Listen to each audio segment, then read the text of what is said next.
Xikmaddu waa tayada lahaanshaha khibrad, aqoon iyo go'aan wanaagsan. Si aad u hanato xikmadda nolosha, waxaa lagaaga baahan yahay inaad isku daydo waxyaabo badan oo kuu siyaadinaya khibrad.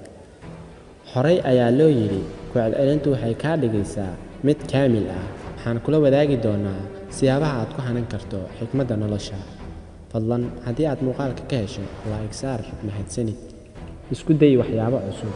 Ma suurtagelayso inaad hanato xikmadda nolosha adigoon isku dayin waxyaabo cusub. Baro waxyaabaha cusub.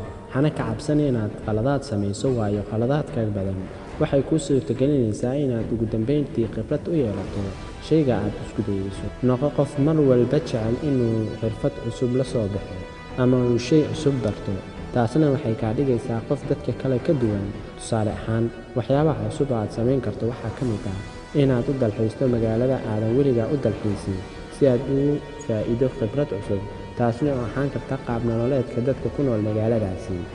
Haddii aad tahay dadka ka cabsado inay dad badan hortooda ka hadlaan, isku day qaab aad uga hortagi lahayd cabsidaasi. Ku day badan kadibna waxaad arkaysaa adigoo cabsi la'aan ah oo dadka badan hortooda ka hadlaya. Noqo qof maskax furan.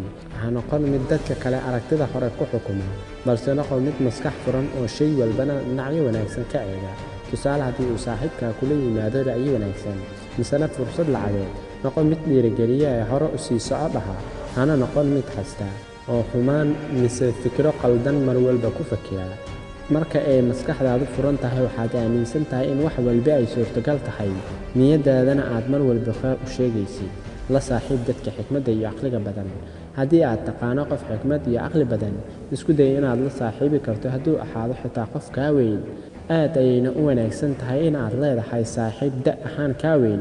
Saaxiibkaasi waxaa suurtagal ah in ra'yi wanaagsan uu ku siiyo misena waana fiican aad ka hesho. Akhri buugaagta. Akhri buugaagta kala duwan si aad u hesho xikmado iyo cilmi. Haddii aad tahay qof aan wax akhriska isku fiicnayn, waxaad ka daawan kartaa muuqaalo mise cashiro ku duuban xagga baraha bulshada sida Facebook iyo YouTube-ka. Ani ahaan, YouTube-ka ayaan aad u xiiseeyaa, maadaama maanta shay walba aad u baahan tahay inaad ka ogaato aad ka heli karto YouTube-ka. Taasina waa fursad lagaaga baahan yahay inaad ka faa'iidaysato. Ama waxaad ka raadin kartaa Facebook-ka oo asna aan ka liidan dhanka YouTube-ka. Muuqaalada ugu wanaagsan aad ka daawan karto waxaa ka mid ah kuwa ku saabsan cilmi nafsiga, taariikh nololeedka dadka guulaystay, muuqaalo ku saabsan dhiirigelinta iyo guusha, muuqaalo ku saabsan xakamaynta nolosha, iyo muuqaalo xikmadooyin ka turjumaya. Ka fiirso inta aadan wax falin. Inta aan go'aan adag noloshaada saameyn weyn ku yeelan kara aadan gaarin, waxaad qaadataa qalin iyo buug.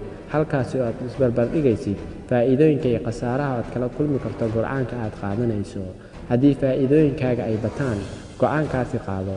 Haddii khasaaraha ay bataanna iska dhaaf. Dadka xikmadda iyo caqliga badan maaha kuwa micno dara iskaga hadla, balse waa kuwa hadalkooda ka fiirsada. Taasna waa dabeecad wanaagsan.